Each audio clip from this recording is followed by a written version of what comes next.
Gloria a Dios. Gloria a Dios. Buenas noches, hermanos. Pueden tomar su lugar, por favor, incluyendo a los hermanos de alabanza. Gloria a Dios. Qué bueno siempre verles contentos, felices, adorando al Señor. Y esto que estoy diciendo no es algo protocolario, sino que de veras es muy bueno verlo así, porque es el cumplimiento de promesas que hemos recibido desde hace mucho tiempo, desde hace muchísimo tiempo. Quizá diría yo unos 30 años, mientras me van ayudando, siempre están aquí, ¿verdad? Para ver qué vamos a hacer con mi monitoreo. Desde hace quizá, vamos a ver, estamos en el 2014 todavía, o ya. Yo diría que en 1980 quizá, si no antes, empezamos a oír promesas extraordinarias de lo que Dios iba a hacer en medio de nosotros, en la iglesia del Señor Jesucristo a nivel mundial. Pero como vivimos acá, las profecías se circunscribían a lo que iba a suceder en Guatemala. Una de las cosas que se dijo y que la vemos cumplida es que de alguna manera Guatemala iba a ser una especie de luz, de faro a las naciones. En ese momento, como usted sabe que la profecía se tiene que interpretar, el mensaje se tiene que interpretar, los sueños se tienen que interpretar, los diálogos, las pláticas se tienen que interpretar. Cuando el apóstol Pablo predicaba, si no le interpretaban bien, terminaban diciendo que él estaba diciendo lo que no estaba diciendo. Por ejemplo, él decía que donde, se lo he puesto de ejemplo muchas veces, que donde abunda el pecado, sobreabunda la gracia. Entonces la gente que no interpretó bien, decía que él lo que estaba realmente predicando era que para que aumentara la gracia, había que pecar. Porque ellos lo miraban, ok, si cuando hay bastante pecado sobreabunda la gracia, ellos no miraban, y si estoy en santidad, entonces decía, hay que aumentar el pecado. O sea, estaban haciéndolo mal, la interpretación. Entonces en aquel tiempo, 1980, los 80, 79 quizá, yo no había nacido, a mí me contó mi abuelito, pero realmente yo sé que muchos de ustedes sí habían nacido.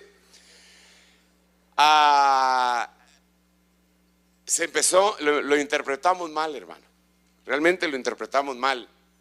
Se pensó y se había dicho que iba a haber una fisonomía distinta de la economía incluso en Guatemala, y que iba a venir a ser como un Singapur o un Dubái o qué sé yo, ¿verdad?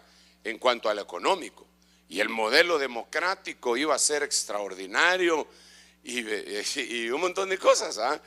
Y eso lo vimos desde aquel tiempo, y que el avivamiento venía y se ha ido cumpliendo, pero no bajo las expectativas que nuestra mente, carnal, como no estoy hablando de usted, sino que estoy hablando de mí, que nuestra mente carnal en aquel momento lo pensaba. Mire, le voy a poner otro ejemplo.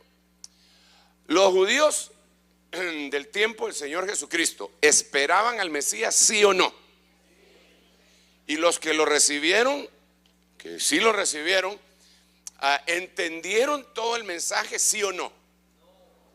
¿Por qué? Porque ellos esperaban que el Mesías hiciera una cosa distinta. Su mente, la mente de ellos decía, Él nos va a quitar el yugo romano, Él nos va a quitar la bota de los tiranos, Él va a hacer aquí, Él va a poner a Israel, Él le va a restaurar el reino a Israel. Y no entendieron cuál era la visitación. ¿Por qué razón? Porque ellos ya tenían cosas preconcebidas en su corazón de cómo tenía que ser. Ese es uno de los problemas en nosotros, hermano. Ese no solamente es con los israelitas. También, si recuerda de Naamán, ¿cuántos han oído de Naamán el sirio? ¿Cuántos se recuerdan que se enojó? ¿Por qué se enojó? Espérenme un rato, un micrófono por favor, porque me hablaron todos y casi me asustaron, me gritaron. Hoy sí vienen dispuestos por lo que veo. Así sigan por favor. ¿Por qué se enojó Naamán? Perdón, hermana, dale el micrófono aquí a la hermana por favor. Hoy te convertimos en predicadora. Amén. No fue como él quería que se hiciera a su manera. Él se fue bien enojado y dijo: yo creí que él iba a salir, iba a mover su mano sobre la llaga. Él ya tenía preconcebida una idea de cómo iba a ser la situación. Y no era así la situación. Perdón, iba a decir el otro no, con respeto, cuando el tremendo profeta de Dios supo que él estaba ahí, le mandó un siervo. Eso fue lo primero chocante. Y después de mandarle el siervo, le dijo: ve y sumérgete 7 veces en el río Jordán y tu carne quedará limpia. Entonces él se regresó bien enojado, porque él tenía una expectativa. Entonces, cuando vino el Señor, ellos tenían una expectativa. El Señor, desde luego, pues era genuino, pero las expectativas de ellos no eran las adecuadas. Nosotros recibimos una profecía hace aproximadamente, entonces quedamos ¿cuántos años? Casi 40 años. No un montón de profecías en medio de un mover profético extraordinario que no me quiero detener a comentarlo, pero de ver y que está. Y que entonces, cuando se empezó a enseñar esto, como había gente que tenía sus datos en la mente, ¿verdad?, de qué era lo que ellos esperaban, incluso hubo divisiones dentro de la iglesia. Una de las iglesias más grandes que había fundado, que había llevado y lo había enviado al Salvador y se había convertido de mi apóstol,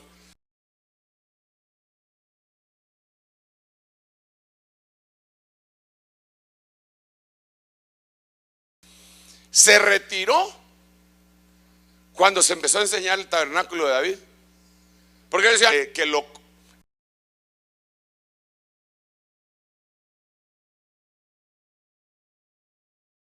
estuviera viendo de esa manera, si el libro de los Hechos nos está hablando precisamente de que en ese momento se estaba expandiendo el evangelio hacia la gentilidad.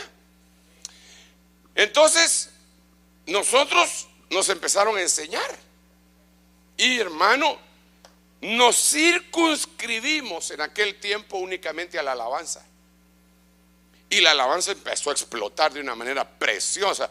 Brotaron salmistas, hermano, por todos lados. Ahí casi todos los del grupo de alabanza, no todos, pero casi todos los del grupo de alabanza tenían por lo menos un himno que Dios les había dado. E himnos, hermano, que uno se queda impresionado. Pero y que los cantamos de vez en cuando, ya no tanto, porque Dios ha venido renovando eso, ¿verdad? Había, ¿cómo es que se llama ese himno en donde Dios se lo dio a un hermano y le hicieron un arreglo? Lo cantaron en el Teatro Nacional cuando hubo una grabación así. Fue un himno que decía: fuerte, fuerte ciudad tenemos. Pero lo cantaron con un vozarrón así, marca Acme. Y cuando lo cantaban, se le ponía a uno la piel así como chinita, hermano.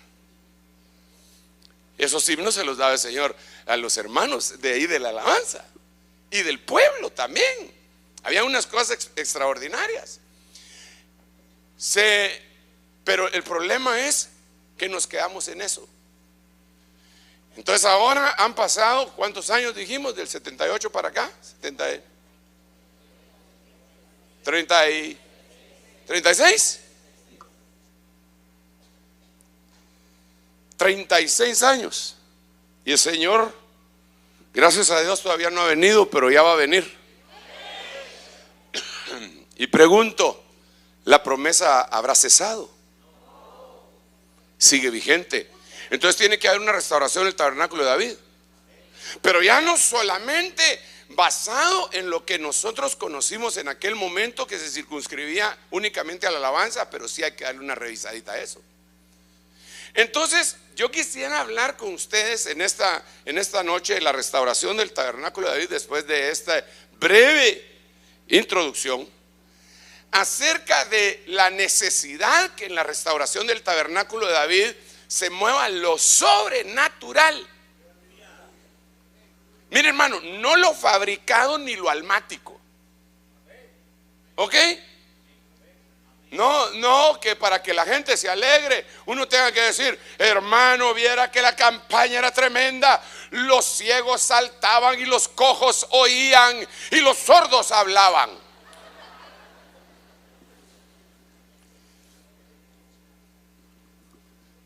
No ayudarle a Dios, pues si Dios no necesita ayuda. Hay gente que trata de ayudarle a Dios, y hay otros que se tratan de ayudar a sí mismos, tratando de volverse famosos. Pero la restauración del tabernáculo de David debe de ir acompañada de unas cosas impresionantemente sobrenaturales. Y una de ellas, hermano amado, es lo profético. Y cuando digo lo profético, no me refiero únicamente a aquellas profecías preciosas que quedaron escritas y que la Biblia las describe por medio del apóstol Pedro como la palabra profética más segura. No me refiero a esa palabra preciosa, profética más segura que está escrita en el canon. No. Me refiero al movimiento profético al que mucha gente en este momento se opone, porque el diablo ha hecho una buena función, que el Señor lo reprenda. Gente seria, a los cuales yo los considero ministros de Dios, rechazan lo profético porque solo se han topado con falsos, o porque tienen ideas preconcebidas, que su religión, tradición, ortodoxia, qué sé yo, su forma de ser conservadores, le impiden ver más allá, le impiden pensar más allá, le impiden ser flexibles. Ese es el problema que tenemos nosotros los humanos, hermano. En todo. ¿Se pueden poner ejemplos aquí?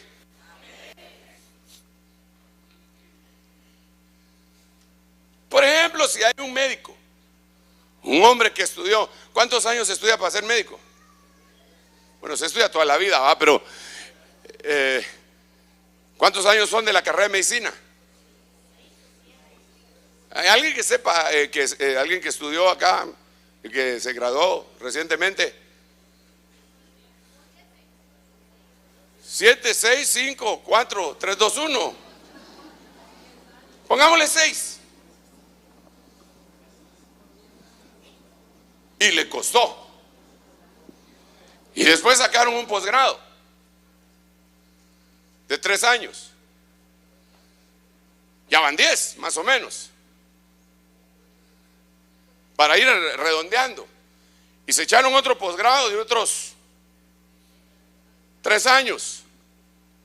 Ya van 13, el número de rebelión, mejor dejémoslo en 12.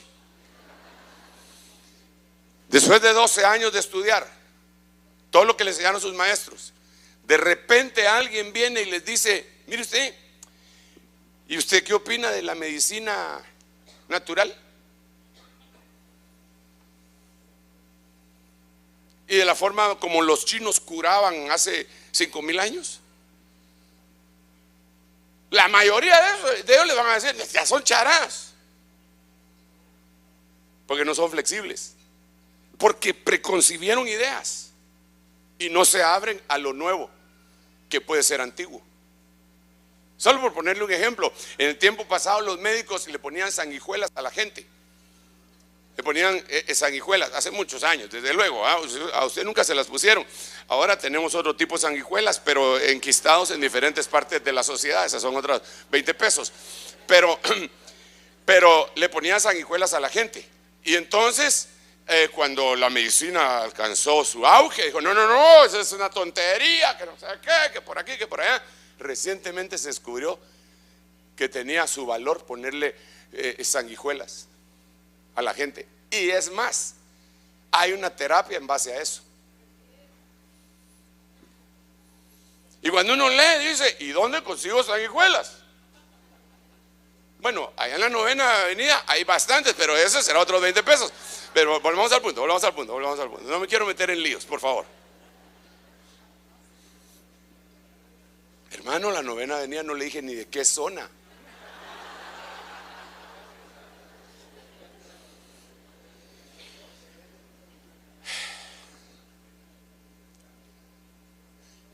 Mire, hasta se me perdió el hilo del mensaje, fíjese, por culpa suya. Sí.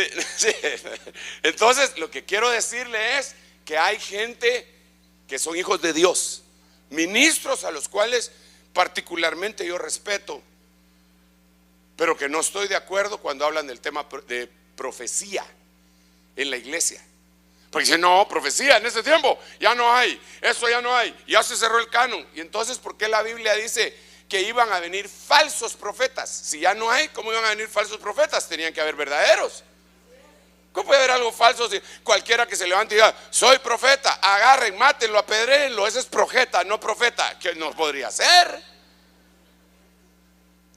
Pero desde luego, hermano, que no podría ser. Y se lo he dicho muchas veces: si yo le tuviera una deuda a usted de 115 quetzales, ¿usted me aceptaría que se la pagara con un billete de a 115 quetzales? ¿Por qué? Porque no hay. Pero me aceptaría un billete de a 100, uno de a 10 y uno de a 5. Pero por lo menos con el de a 100 se pondría.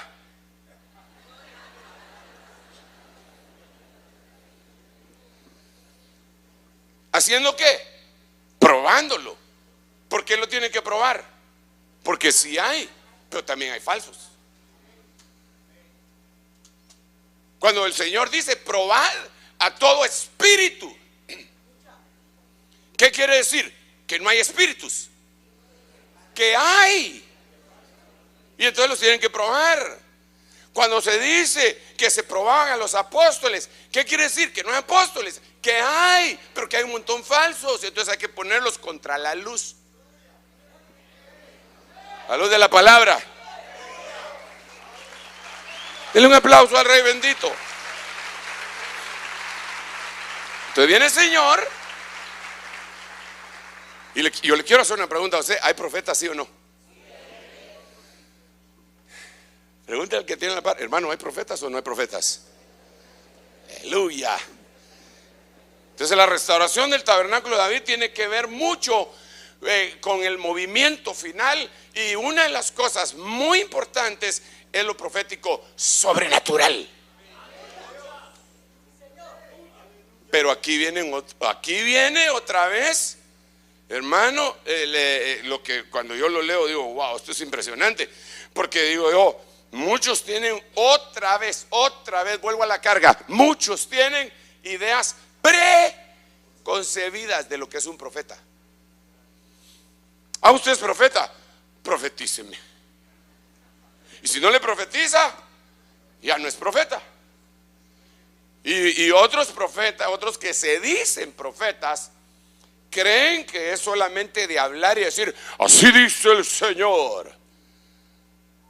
Pero perdóneme, puede ser que vaya acompañado de eso, pero no es exactamente eso. Entonces, como estamos hablando de la restauración del tabernáculo de David, me llevé la tremenda sorpresa que, usted sabe que es una sorpresa, ¿verdad? Es una monja en un convento, ¿verdad? Es una sorpresa. Ok, yo me llevé esta tremenda sorpresa, solo para que no se duerma, hombre, de que el tabernáculo de David, no cabe duda que le pongo trabajo a los que editan el mensaje, ¿verdad? vemos que él tuvo mucha relación con lo profético. Pero hubo por lo menos 4 personajes que influyeron en él, y por último él mismo fue convertido en un profeta. Y entonces, número 1, aunque no cronológicamente lo voy a mencionar en este momento, quizás sí, David y el profeta Samuel. Eso fue el primer encuentro de David con lo profético, hermano. Eso lo impresionó, lo hizo pedazos. ¿Por qué razón? Bueno, porque usted sabe que él era menospreciado en la casa de su padre, y este profeta puso en su lugar a todos. Otra cosa, David y el profeta Natán. Y cada uno de ellos fue como un padre, como un tutor, como alguien que lo agarró de la mano y que lo orientó en algún momento de la vida de él. Cuando él ya fue viejo, entonces cambió esa situación, pero seguía respetando a los profetas y los profetas a él, porque los profetas deben de ser respetuosos de la autoridad. Ya lo vamos a ver, primero Dios que lleguemos a eso. David y el profeta Gad. Entonces ahora tenemos a David y Samuel, David y Natán, David y Gad. Recuerden que estoy hablando de la restauración del tabernáculo de David desde el ángulo profético. David y el profeta Asaf.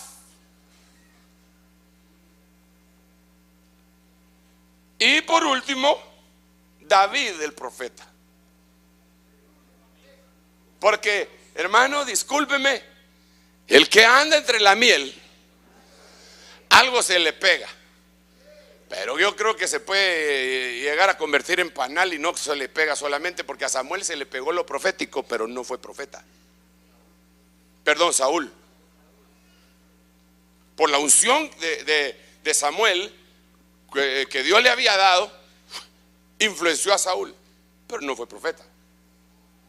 Entonces miremos acá David y Asaf. Por eso le digo que no necesariamente en el orden cronológico, pero miremos la restauración del tabernáculo de David. Recuerden, no nos separemos de ese punto principal. Restauración tabernáculo de David. Poderosa alabanza también. Ahí fue donde nosotros, le quiero contar, ahí fue donde nosotros aprendimos a que no teníamos que cantar algún tipo de himnos. Porque nosotros en ese tiempo cantábamos algunos himnos. Satanás no podrá vencer, no podrá, Satanás no podrá, no podrá. Pues vencido ya está por Jesús el capitán, Satanás no podrá vencer. Y de ahí estaba bueno todavía. Pero lo que seguía en otras estrofas era: el día de su entierro, eso no me lo pierdo, lo vamos a sepultar en las llamas del infierno.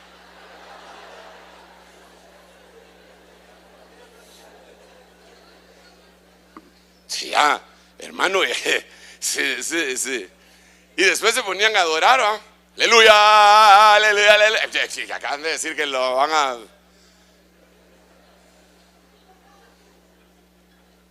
Y así fuimos aprendiendo que habían himnos que no había, que uno de los profetas,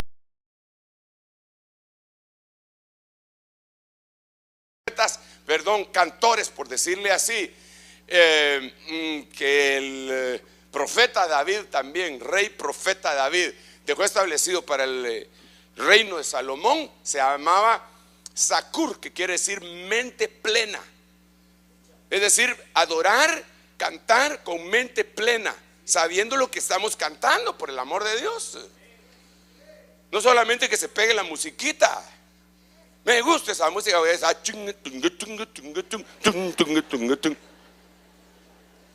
Perdonen, pero eso no puede ser así.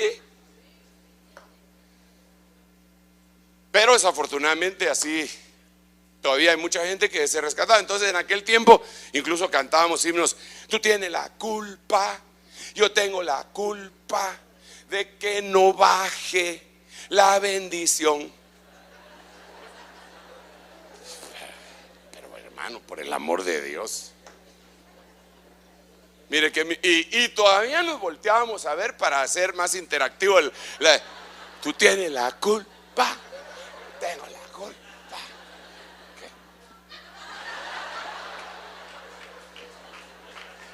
Vamos a pedir, vamos a, para que baje la bendición.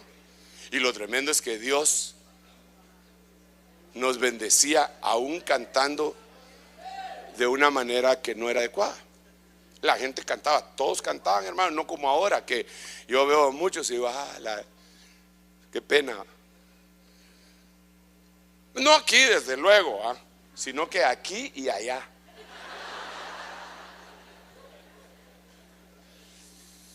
Bueno. Y hay gente que de veras no sabe lo que está cantando. Bueno, ¿para qué vamos a seguir en esto? Entonces David y Asaf, mire el primer libro de Crónicas. Esto no se lo estoy presentando de una manera cronológica, es la tercera vez que lo digo. Primer libro de Crónicas 25:2, de la familia de Asaf, Zacur, José, Natanael y Azarela, hijos de Asaf, dirigidos por su padre, profeta cantor a las órdenes de David. Aleluya, hermano. Otras versiones dice que Asaf profetizaba con lira, pero a mí me llamó mucho la atención esta versión porque de una vez dice profeta cantor a las órdenes de David. Entonces, una de las cosas que debemos de resaltar, sobre todo en este tiempo que nos ha tocado vivir, que es el tiempo final definitivamente, que está marcado por 6 escenarios: el escenario Israel, el escenario cosmos, tierra, mundo, el escenario Babilonia, y otro escenario muy importante que lo hemos conversado con ustedes es el escenario iglesia. Y todos estos escenarios están entrelazados entre sí. Ellos están pegaditos, hermano, influencian un escenario, influencia el otro. La tierra influencia el mundo influencia a Babilonia, Babilonia influencia a la iglesia, y así sucesivamente. Entonces vemos cosas impresionantes con los cantantes, porque ya no son profetas cantores, con sus honrosas excepciones. Ahora prevalece mucho, número 1, el dinero, la fama. Sobre todo en este siglo, en esta época, que con las redes sociales, hermano, mucha gente se ufana que lo que quiere tener, es más, su himno favorito, Facebook, es: yo quiero tener 1 millón de amigos y así más fuerte poder cantar. Ya que alguien tenga solo 100 amigos, Dios, chish, decían en mi tierra.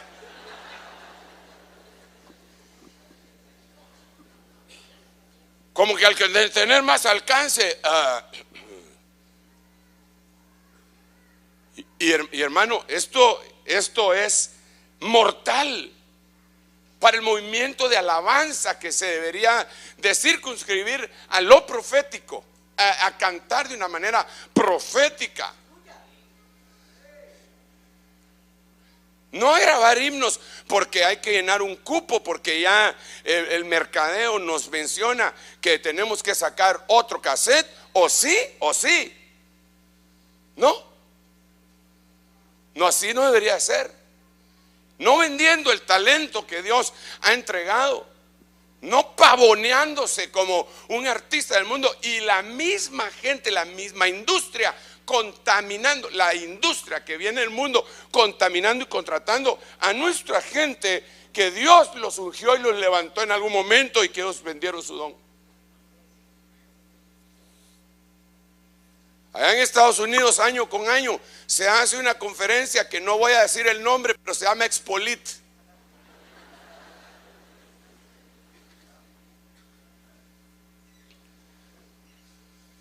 Inicialmente la visión parece que era exponer la literatura.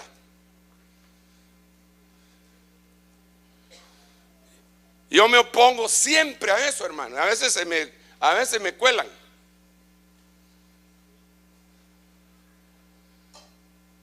Platico incluso con pastores de los nuestros. Mucha, ¿para qué van a ir ahí? Pero como mi manera de ejercer la autoridad que Dios me dio no es en base a la imposición, sino que a la exposición, expongo y dejo que la vida castigue. A veces también saco el cincho. Y entonces, hermano, alfombra roja para los, les ponen alfombra roja a los salmistas y ahí entra. Con aquellos zapatos, aquellas botas, hermano, que tienen hierro así en la punta, que utilizan los que se disfrazan de vampiros en las noches allá en Estados Unidos. Grandes abrigos hasta acá, hermano.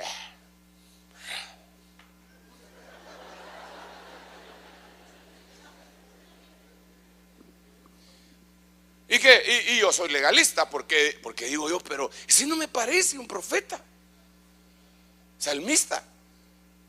Más me parece un pavo real. Aunque tenga un don de Dios. Pero es que el don de Dios no necesariamente sirve para que nosotros nos pavoneemos. El don de Dios sirve para servicio del pueblo, no para el nuestro. Uno no se va a servir de lo que Dios le dio, sino que eso fue lo que le agradó a Dios de Salomón. Dame sabiduría para servirle al pueblo.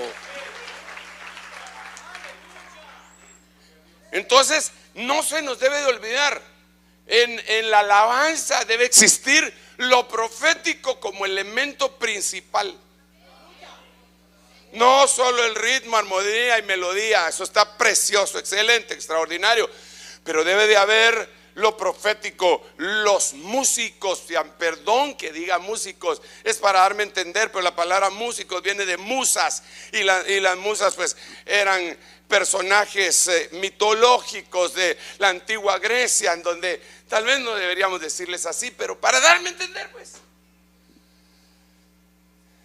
Los salmistas, los que tocan la guitarra, el arpa, las trompetas, los que cantan, deberían de anhelar ser profetas. Pero no solo ellos, pero ellos serían el ejemplo, metiéndonos todo el pueblo con ellos y profetizando todo el pueblo. La Biblia dice, si entra un incrédulo y todos profetizan, por todos es convencido. Eso quiere decir, imagínense un visitante, hermano, que viene acá por primera vez y los que tiene al lado, todos están en ese fluir y dicen, así dice el Señor, pam, pam, pam, pam. No te preocupes porque lo que venías pensando, tú dijiste cuando venías, ay hermano, ese cuate dice, no, aquí está seria la cosa.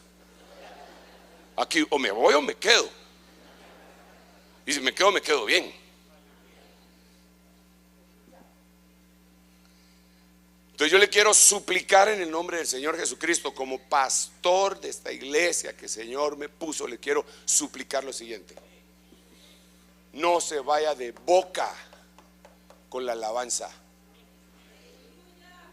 con los salmistas modernos.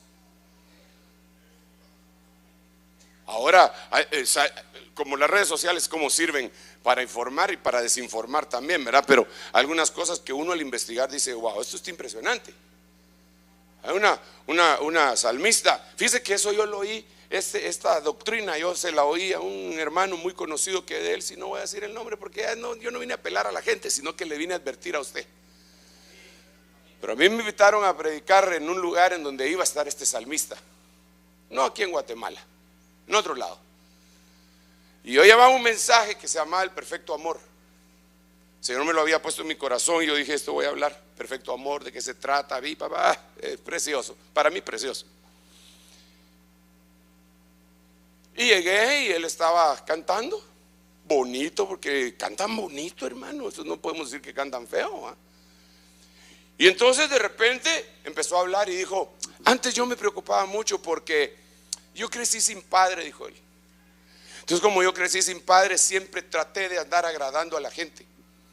Y como yo siempre trataba de andar agradando a la gente, entonces cuando tuve mi relación con el Señor, siempre traté de agradar a Dios para que me amara más. Pero fíjese que es sutil por donde vamos. Porque yo sí quiero agradar a Dios. Hasta que un día, dijo él, comprendí que Dios me ama tal como yo soy. No me ama más por tal cosa, ni me ama menos, sino que me ama tal como soy. Ah, qué bonito, dije yo. Y me tocó subir a mí después. Y la mayoría de las ovejas eran de la red ministerial que el Señor me ha puesto a administrar. Entonces dije, hermanos, ¿y por qué la Biblia dice Dios ama al dador alegre? Si no tengo que hacer nada para que Dios me ame, ¿por qué Dios ama al dador alegre? Y el que no da con alegría, entonces ¿qué? Sí lo ama, pero lo ama menos. Deduzco, porque podría decir lo que dijo alguien ahí, que sería también aceptable. Pues no lo ama. Y al que no da. Y al que en vez de dar se lleva las cosas.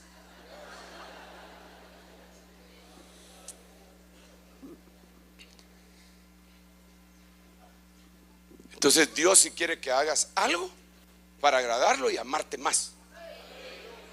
Nada de que, no, así como soy. No, así como soy, así como éramos, nos amó. Pero tenemos que evolucionar. Estas cosas erais. Algunos de vosotros. Vale, le voy a poner otro ejemplo. Dios es amor, ¿verdad que sí? Jesús es Dios. Por lo tanto, Jesús es amor. Vale. ¿Jesús amaba a sus discípulos, sí o no? Entonces, ¿por qué cuando se refirió a Juan, y Juan habla de él mismo en su último capítulo, en el capítulo 21, dice: este es el discípulo a quien Jesús amaba? ¿Y Pedro no lo amaba, pues? Entonces, ¿por qué se identificaba él así? Porque el Señor ama más a unos que a otros. Pero entonces, eso es acepción de personas. No es acepción de personas. Es que depende de lo que ya en Cristo se hace. Porque aparte está aquello que no se ha hecho nada, como está escrito tanto en Romanos como en Malaquías: a Jacob amé y a Esaú aborrecí, convertí sus montes en desolación. Y la Biblia dice, explicándole a Pablo, dice: y estos no habían nacido para hacer, Pablo me parece, para hacer bien o mal. Entonces ahora resulta que aparece una cantante, pero el concepto me quedó a mí desde aquella vez y dije: eso es lo que creen estos, entonces interesante. Y entonces empecé a ver algunos de los himnos que cantan, a pasarles el escáner. Tal como soy, Señor, sin nada más que dar. Dije: un momento, no estoy diciendo que sea bueno o malo, solo pasar el escáner. Eso lo va a tener que determinar usted. Usted también tiene el Espíritu Santo, ¿o no? Entonces cada himno que usted, no solo que le toque el alma. No, es que esa es la que a mí me hace llorar. Entonces usted está igual que aquel cuate que cantaba: tóqueme esa que me rompe el corazón. Y bien bolo,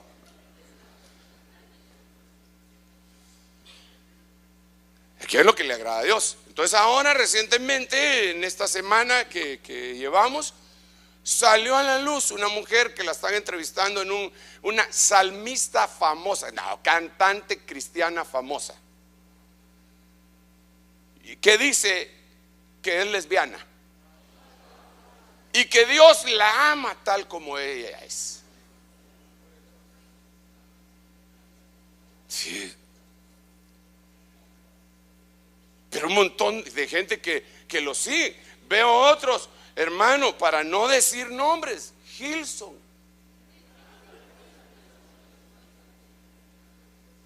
que yo le aseguro a usted que si decimos viene Gilson, hermano, ni en el estadio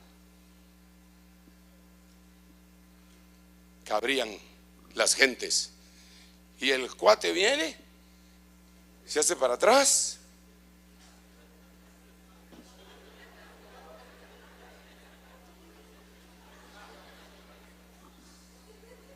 y la gente se quitó.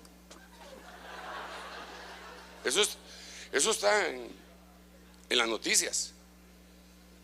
Se tiró. ¿Por qué? Porque así lo hacen los del mundo. Solo que los del mundo sí lo agarran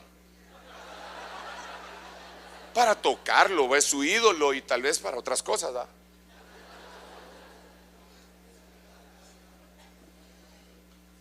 Pero todos los hermanos que estaban ahí, cuando vieron que venía él, se quitaron. Al hospital fue a parar. De veras, de veras. Mire, si no fuera trágico sería cómico, ¿ah? No es que yo me alegre del mal de la gente, pero le pasó más o menos lo que le pasó a aquel cuate en El Salvador que estaba quemando una bandera enfrente de la embajada de Israel y al prenderle fuego a la bandera se quemó él y al hospital, y ahí se terminó la protesta. No es que me alegre. ¿Cómo me podría alegrar del mal ajeno? Pero digo yo, bueno, pero Dios.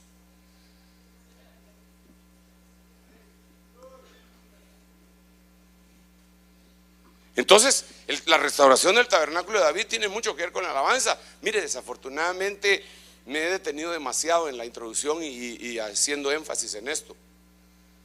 Porque el fluir profético alrededor de la restauración del tabernáculo de David, uno se tiene que encontrar con un Samuel, con un Natán, con un Gad, con un Asaf, y uno mismo tiene que terminar fluyendo en lo profético.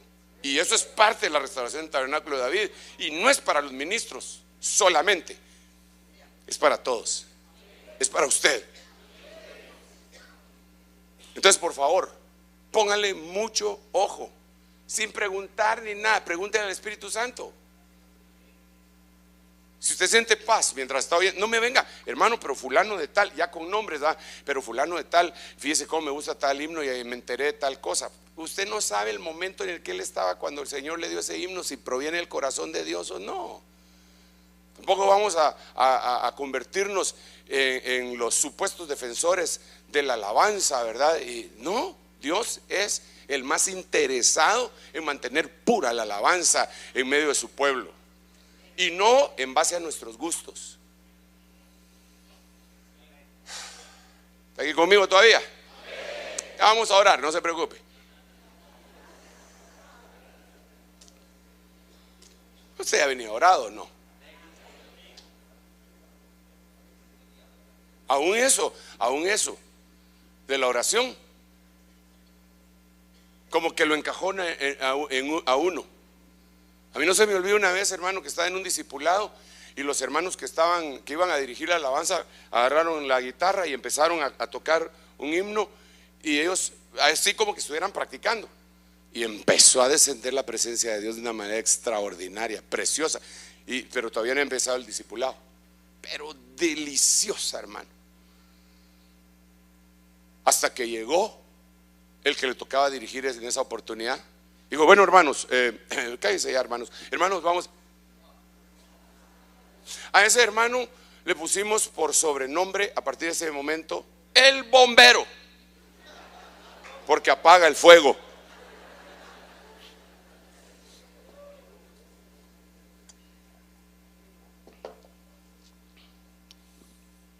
Porque hay gente que dice, no, el culto no ha empezado porque no han orado, no han hecho la lectura bíblica. Él no está predicando porque no ha hablado el texto áureo, ni ha hecho la lectura, ¿cómo es la que se dice que uno lee y después el otro? Antifonal. Vamos a leer antifonalmente. Yo no digo que no se pueda, sabroso, gloria a Dios, pero ya en meterlo en un marco y que si no es así no es el culto, no puede ser. ¿Cuándo empezó el culto? A ver, ¿a qué horas del culto rescataron a Pedro cuando se estaba ahogando? No ha venido la hora de las peticiones.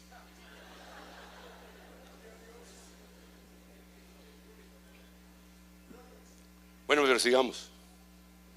Entonces, solo le voy a poner la base, aunque hay un montón de versículos, ¿verdad? Pero le voy a poner la base. David y los tres profetas. Ya llevamos uno, ¿eh? David y Asaf, el profeta Asaf. David y los tres profetas. Primer libro de Crónicas 29:29. Los hechos del rey David, desde el primero hasta el último, están escritos en las crónicas del vidente Samuel, es decir, el profeta Samuel.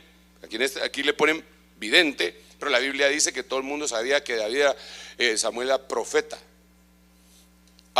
En las crónicas del profeta Natán y en las crónicas del vidente Gad. Aquí tenemos que parar. Pero una parada así rapidito para poder continuar. Una de las cosas que debería hacer el movimiento profético es dejar un récord. No para que, y ojo con esto que estoy diciendo, por favor, no para que se convierta en un texto que se deba de añadir a la palabra. La palabra ya está completa, no necesita añadirle nada. Pero hay cosas en una profecía en donde que te dan directamente a ti y que te dice: esto es lo que te va a suceder, de aquí a tantos días te va a pasar esto y esto y esto y esto. Y para eso nosotros nos deberíamos de acostumbrar a guardar un récord como el que estos profetas profetizaban y apuntaban.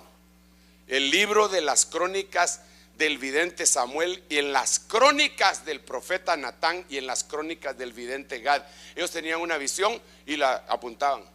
Cuando alguien está fluyendo en lo profético, debería acostumbrarse a apuntar lo que Dios le dio.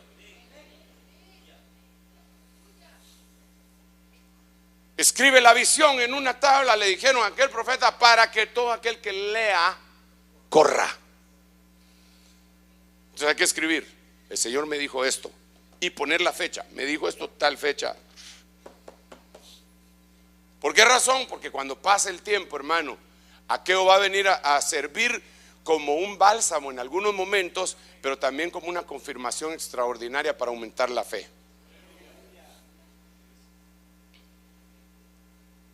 A mí no se me olvida una vez que unos hermanos me tomaron porque tenían un problema. Yo iba hacia mi carro y estaba el parqueo todavía lleno, no fue aquí. Y yo iba hacia mi carro y entonces me agarraron y me dijeron: hermanos, tenemos un problema y queremos un consejo. Dije yo: bueno, que el Señor nos ayude, ¿ah? Porque eso de dar consejos es bueno, pero a veces hay consejos que pueden costar la vida de alguien. Y entonces me dijo el hermano: mi esposa ya debería de haber dado a luz. Estaba señora bien gordita, pero no ha dado a luz. Entonces los médicos me están presionando. Ya cumplió la semana no sé cuánto y me están presionando. Y entonces me están diciendo que va a ser responsabilidad mía que ella se muera, y yo siento que no debería, siento que me debería esperar, y ella tiene miedo, y ¿qué hago?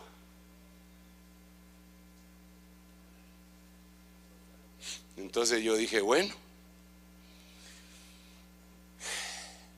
Padre Santo, ayúdame, dije yo. Y en eso voy viendo pasar un profeta, que a mí me constaba que era profeta, porque a mí el Señor me dijo que él era profeta. Y en el momentito que el Señor me lo dice a mí, el apóstol Ríos, que me cubría en ese momento, que no reconocía a cualquiera así por así, desde el púlpito ese día dijo: fulano y tal, que venga, lo voy a reconocer. Y pum, lo reconoció como profeta. Y el Señor me lo acababa de decir. Yo dije: no, este es profeta. Lo dijo mi apóstol, pero el Señor me lo había dicho aquí. No, este es profeta. Y lo voy viendo pasar. Y era muy acertado el hermano. Y lo veo pasar. Y entonces cuando lo vi, hermano, dije: vos, vení para acá, vení. Y entonces le pedí favor a otros hermanos: ponete vos aquí de este lado del carro. No dejan que nadie entre, porque como siempre le andaban preguntando, ¿va? Entonces te pones de aquel lado y vos de aquel lado. Y entonces aquí entre los carros y los guardas que rondan la ciudad, que dé el consejo, ¿ah? Le tiré la chibolita. Y entonces el profeta dijo: vamos a orar, dijo. Y empezaron a orar. Y de repente dijo: así dice el Señor, no la operen ni le induzcan el parto, porque dentro de 48 a 72 horas va a dar a luz naturalmente. Alá, hermano, pero qué grosería. Entonces se fue y yo le dije al hermano: bueno, ya viste pues. Yo te lo iba a decir, va, pero como... Entonces ahora hacer caso, 48 a 72 horas. Pero eso estaba arriesgando, porque el profeta se estaba arriesgando. Yo también y ellos dos también. Y la cosa era de vida o muerte. Hermano, se fueron los hermanos y yo seguí en mis asuntos y toda la cuestión, y se me olvidó. Me llamó a los días: hermano, Dios. Se le murió la mujer a este, dije: ¿va?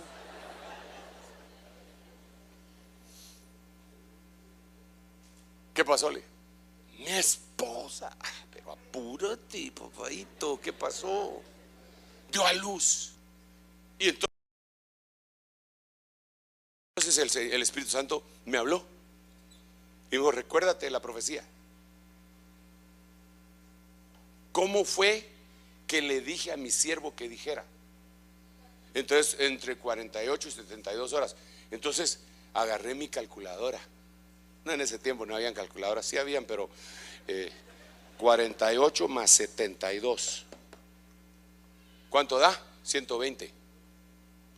¿O no? 120 dividido entre 2, 60. A partir del momento que le dijo él, 60 horas después dio a luz. Porque yo había dicho: ¿por qué la profecía no era puntual entre 48 y 72 horas? Pero como hay que interpretar la profecía, al sumar 48 más 72, 120 dividido entre 2, a la hora número 60 dio a luz. ¡Wow! Dije yo: qué tremendo. Pero yo no lo escribí, pero no se me olvidó. Entonces habría que ver que los profetas, cuando reciben una visión de Dios, una profecía de Dios, un sueño de Dios, lo deberían de escribir. A veces se me acerca gente: hermano, fíjese que el Señor me dio un sueño, fíjese que el Señor me dijo. Excelente, gloria a Dios. Pero por el amor de Dios, escríbelo y que te quede una copia a ti, que me mandes otra a mí. ¿Por qué razón? Porque ahí va a estar el recuento, y no para que eso sustituya a la Biblia. Por favor, en el nombre de Jesús, un pensamiento de esa naturaleza lo anulo en el nombre de Jesús. No es eso lo que estoy diciendo. No es eso lo que estoy diciendo. Pero estos tenían crónicas. ¿Tenían crónicas estos videntes, sí o no? ¿Y dónde están? ¿En el primer libro de crónicas, segundo libro de crónicas? No. ¿Y entonces dónde están? Pues entre sus objetos personales.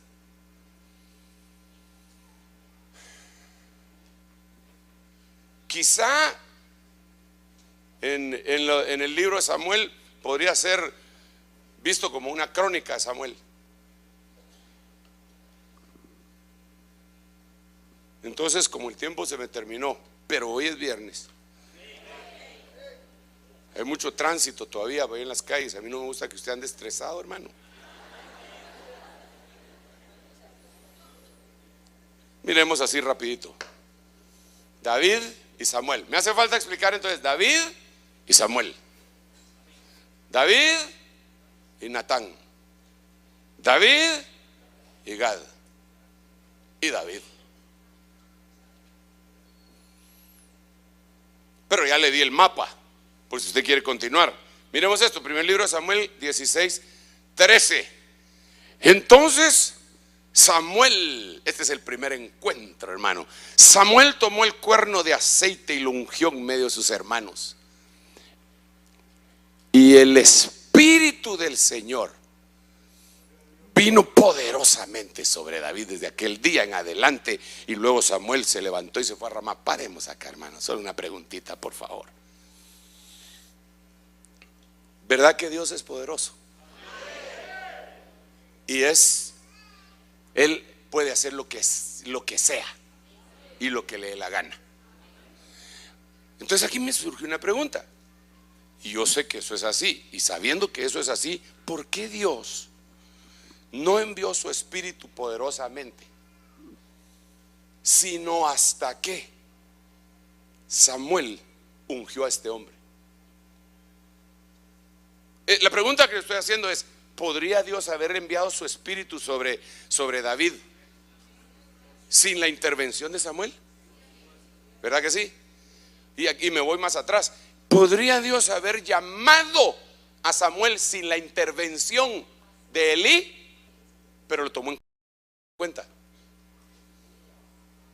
¿Por qué razón lo tomó en cuenta? Porque cuando llamó a Samuel, Samuel oyó la voz de Elí, lo confundió y se paró. Aquí estoy, ¿qué quieres? Yo no te he llamado, volvete a dormir y deja de estar molestando. No, esa ya es mi cosecha. No dijo así, se fue a dormir. Al ratito otra vez: ¿qué es lo que quieres? ¿Qué es lo que quieres? Ya estaba dormitando. Y otra vez: Samuel, ¿qué es lo que quieres? Yo también estaba dormitando. ¿Qué molestas? Anda, acostate. Y se fue a acostar. Bueno, a la final comprendió. Mire, el Señor dijo: este Elí está tan oxidado que si no le hago entender esto, porque es importante que él participe, aunque ya está desechado, es importante que lo haga, pero lo voy a mantener despierto toda la noche por medio del muchacho. Entonces aquel dijo: no, este me va a tener despierto toda la noche. Y entonces, ay, sí, me recuerdo que es el Señor. Ay, Dios mío, Padre. Como aquellos hermanos, ¿verdad?, que están enfermos y le preguntaron al doctor y todo. Y ya de último dice: ¿y por qué no orás? Le dice su hijito de 5 años: ¿verdad, papá? ¿Y por qué no? Y perdón, Señor, no oré, Señor, no oré. Entonces Elí dijo: ay, es el Señor.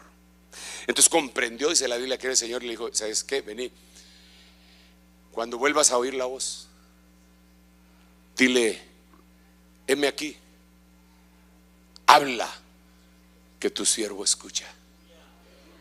¿No le hubiera podido hablar de una vez? ¿Por qué el Señor habló hasta que Elí, que mandaba bien, instruyó al otro? Perdón por decir el otro, pues a Samuel, tremendo profeta de Dios. Porque existe una habilitación profética y existen habilitaciones ministeriales. Porque si no fuera de esa manera, hermano, entonces no habría incluso el reconocimiento ministerial y el reconocimiento a la autoridad, que es uno de los problemas de los guerrilleros espirituales, hermanos, que andan solitarios, independientes, que Dios y ellos son la última maravilla del mundo y que eso es lo único que hay. No, Señor, tiene que haber alguien que los engendre y que los envíe, que los tutele. David, durante todo su ministerio, nunca se separó de profetas. Nunca. Y era rey, y Dios lo usaba. Mataba gigantes, mataba leones, mataba osos, mataba guardaespaldas también.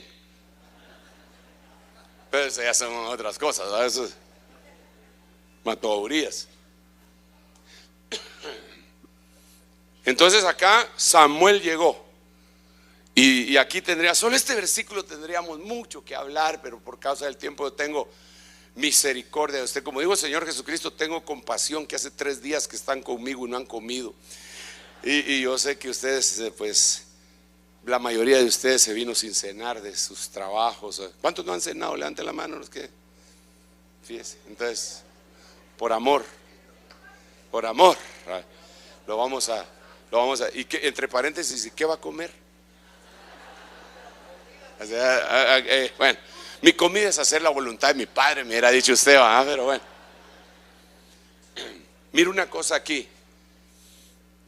La relación en el tabernáculo de David con lo profético es cuando uno es sacado del anonimato, del desprecio. Cuando nadie daba ni un centavo por uno, hermano. Por eso me gusta ese himno que el Señor, en medio de aquel movimiento que ya le conté al principio, le dio a uno de nuestros hermanos, conocido ampliamente, y que decía: saco mi vida del anonimato, me dio corona, vestido real. Así es Jehová, que exalta al pequeño, por causa de él yo me haré más bien.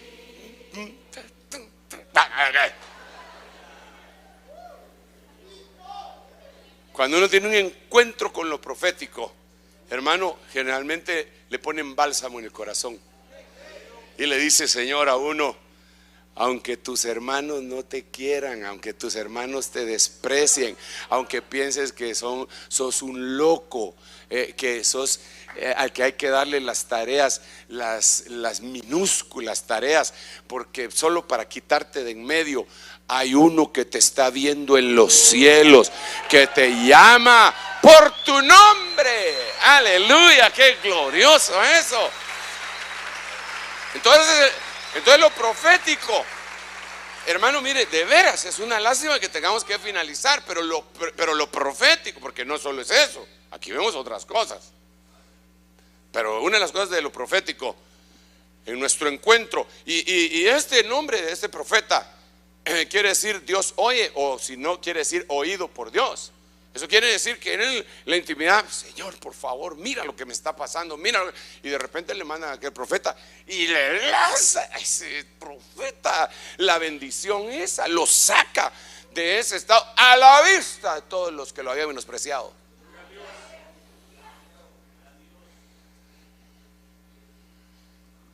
Mucha gente lo menosprecia a uno en el tabernáculo, en la restauración del tabernáculo de David, y en esa misma restauración Dios levanta profetas. Y todo lo que los demás querían que les dijeran a ellos, no se los dicen a ellos, se lo dicen al que Dios escogió en ese momento. Así dice el Señor. Y hay unos, y a todos nos pasa, hermano, que cuando agarran a otro dicen: pero a mí, ¿por qué no me habla? A mí me pasó mucho tiempo, pero cuando me tocó, me tocó. A veces incluso invitaba yo profetas para que ministraran, pastores y todo, y a mí me terminaban profetizando. Así dice el Señor. Un día ni siquiera estaba presente, no fui a esa reunión, y el profeta dijo: ¿conocen a un hermano que es así, así, así, que se llama Sergio? Yo no lo conozco, pero díganle que así dice el Señor. Y yo ni sabía. O sea, cuando te toca, como dicen por ahí, primera de Sergio: cuando te toca aunque te quites, y cuando no te toca aunque te pongas.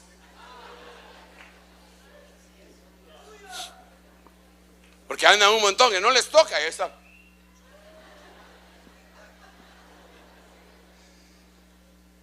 Y hay otro que está medio escondido, dice: llámeme a ese que está escondido.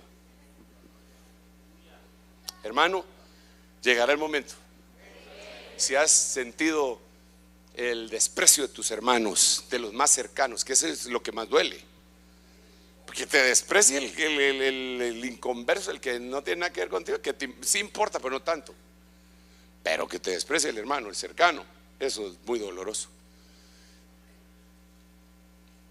Pero llegará el momento que en la restauración del tabernáculo de David, el mover profético se va a levantar, y así dice el Señor: y te van a honrar en público. Porque algunos piensan: no, pero es que, denle un aplauso al Señor, y con esto voy a finalizar.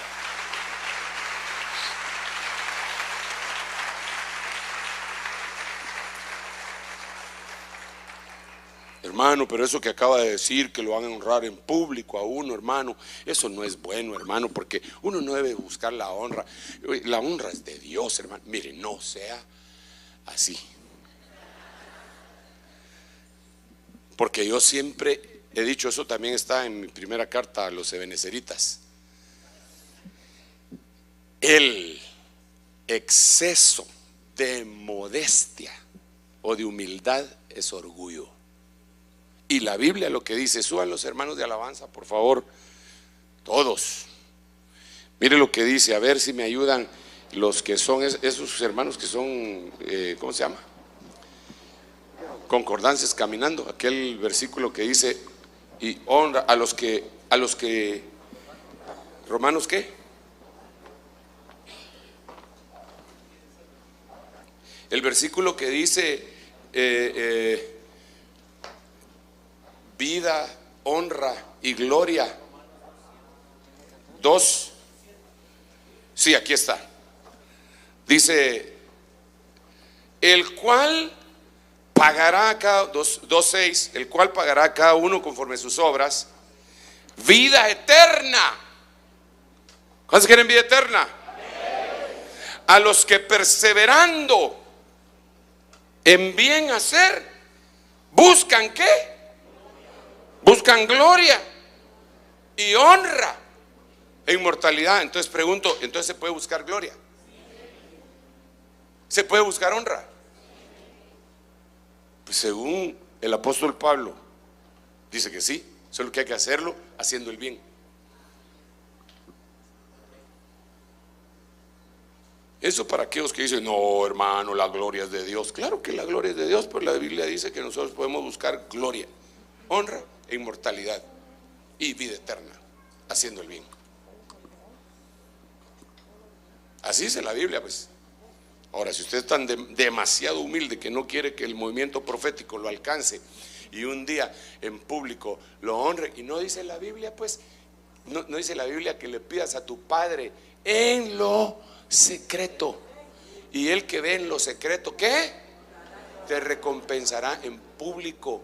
Y no dice la Biblia en Proverbios capítulo 31 también que la mujer que se ha comportado como la del verso 10, mujer chayil, ¿quién la encontrará? Dice de esa mujer que sus hijos se levantan y la alaban, la honran en público, su marido la llama bienaventurada. Y le dice, muchas mujeres han obrado con nobleza, pero tú las superas a todas. Y le dicen, engañosa es la gracia y vana la hermosura, pero la mujer que teme a Jehová, esa será. ¿Esa será qué? Eso se llama honra. Entonces, depende cómo sea tu corazón y tu relación en la restauración del tabernáculo de David en lo profético. Va a venir un momento en que Dios en público te va a levantar la cabeza. Y aquella persecución que tuviste en algún momento y que tal vez la lograste asimilar y que ya perdonaste, en ese momento Dios te va a huir, a restaurar. Pero Dios sabe cuándo, no cuando tú quieras, cuando Él quiera. Ponte de pie y déjame bendecirte en el nombre de Jesús.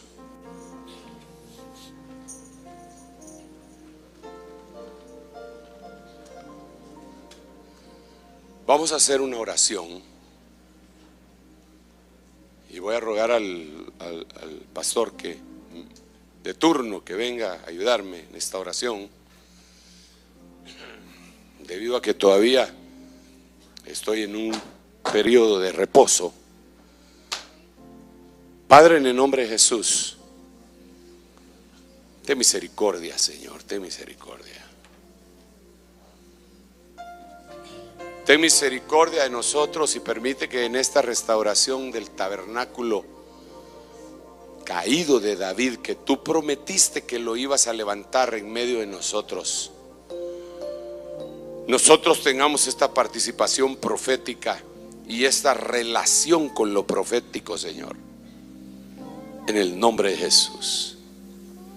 Ten piedad de nosotros, Señor, y permite que tu fluir profético venga poderosamente sobre este pueblo. Empieza a elevar tu oración, hermano. Empieza incluso a hablar en lenguas. Mientras eso sucede, que es una de las formas de pedir y de buscar el don. Buscad los mejores dones, sobre todo que profeticéis. Padre, yo te ruego que tú hagas descender no sobre pocos, sino sobre muchos, el fluir profético, Señor, en este lugar. Aquellos que están al alcance de mi voz, por cualquier medio, en el nombre poderoso de Jesús, venga sobre ellos esta bendición, que se mueva lo profético alrededor de ellos, pero que también ellos profeticen, Señor. Yo vengo destapando ese pozo cegado por los filisteos, o por la manera de pensar filistea. Tengo mi cetro de noble, tengo mi vara de autoridad, el báculo que tú has dado, Señor, para destapar el pozo que ya estaba abierto en el nombre de Jesús, y que fluya desde las entrañas, que fluya desde las entrañas de mis hermanos. Fluir profético, ministro el fluir profético sobre cada uno de ellos hoy.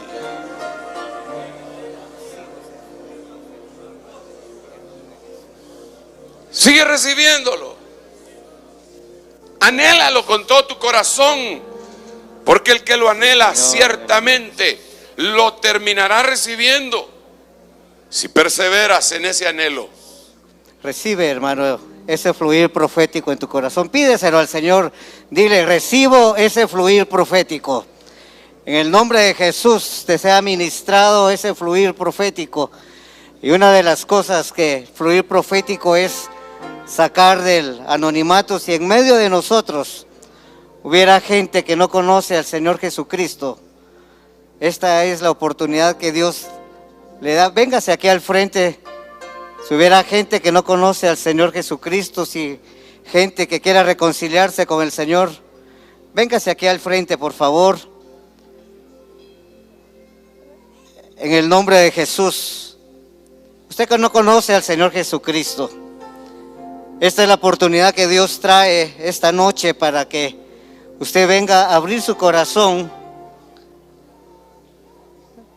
Ayúdeme usted ahí, que tenga una persona ahí conocida e invitada, tráigaselo.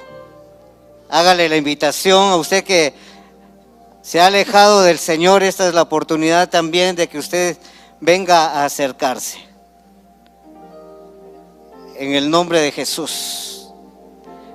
Mientras pasan mis hermanos, voy a llamar a la familia que está pidiendo cobertura. Familia Dávila Solís y Bárbara Osoy, por favor, si pueden venir aquí al frente, y los hermanos que pasaron sus peticiones para presentar a niños, tal vez tráigalos aquí al frente, por favor. Aquí hay una hermana aceptando al Señor y reconciliándole. Palmas al Señor. Mientras gloria a Dios. Acompáñeme a orar. Levante su mano. Está también Lucía Salvatierra, Lucía Salvador, también puede pasar aquí al frente por cobertura. Y si aún hay gente que conoce al Señor Jesucristo y quiere pasar aquí al frente, puede venir. Aquí viene otro hermano, le palmas al Señor. Otros, le voy a pedir a mis hermanos si pueden hacer. Aquí mi hermano que está aquí atrás está aceptando al Señor. Aquí hay otro hermano, gloria a Dios. Quiero ser, Padre, en el nombre poderoso de Jesús, Señor, te venimos pidiendo, Señor, que obres el milagro del nuevo nacimiento, Señor, en tus hijos que han pasado aquí al frente, Señor. En el nombre poderoso de Jesús, Señor, que tu fluir profético hoy venga a sacarlos del anonimato, Señor. Que sean levantados, Padre bendito, en el nombre poderoso de Jesús. Asimismo, oramos por la familia Dávila, por Bárbara Osoy, por Lucía Salvador, por cobertura, Señor. que con lágrimas por tu manto quíntuple sobre ellos, Padre. lavó Venimos también tus presentando a los niños. y quiero entregar Venimos presentando a los niños, Señor, por favor, en el nombre poderoso de Jesús. En el nombre poderoso de Jesús, Señor. A ti en adoración. Yo quiero Tú que estás ahí en tu lugar, hermano, recibe. Señor, Sigue recibiendo ese fluir profético en tu vida. servidor. Que ese fluir profético venga a levantarte. Que ese fluir profético Tu fiel adorador. venga al igual que el rey David Quiero ser a levantarte en el nombre poderoso de Jesús. servidor. Yo quiero ser, Señor, Gracias, Señor, en el nombre de Jesús. adorador. Quiero derramar mi ser como el perfume de la mujer que con lágrimas lavó tus pies. Y quiero entregarme a ti con humilde corazón, siempre acercarme a ti en adoración. Amén, hermanos. Sí, bajo ese mismo mover, hermanos, les invito a que me acompañen a orar por las peticiones que trajeron nuestros hermanos. Clamad a mí, dice el Señor, los justos, y yo oiré sus peticiones y los ayudaré. Padre, en el nombre de Jesús venimos todos convenidos como congregación, Señor, como tu pueblo, a clamar, uniéndonos, Señor, a las necesidades de tus hijos, Padre, que están pasando por estas situaciones difíciles, Señor. Ellos ya no pueden más, han traído a tu altar, Señor, estas necesidades. Te clamamos, Santísimo Padre, poderoso. ¿A quién iremos? Dice tu palabra, si solo tú tienes palabras de vida, Señor. ¿A quién iremos si solo tú puedes, Señor, ayudarnos en estas necesidades? Te clamamos, Señor, derrames tu misericordia en cada una de estas necesidades que han traído nuestros hermanos. En el nombre de Jesús, amén. Gracias, hermanos, el servicio ha terminado. Les agradecemos, que Dios los lleve en paz. Solo voy a dar unos anuncios antes de que se vayan. El departamento de servidoras de Ruth invita a su discipulado a todas las servidoras mañana a las 3 de la tarde. A los hermanos que deseen servir en el departamento de servidores se pueden inscribir en la mesa que está en el lobby de la iglesia. Se les ruega a los hermanos movilizar sus vehículos pronto al terminar el servicio. Que Dios...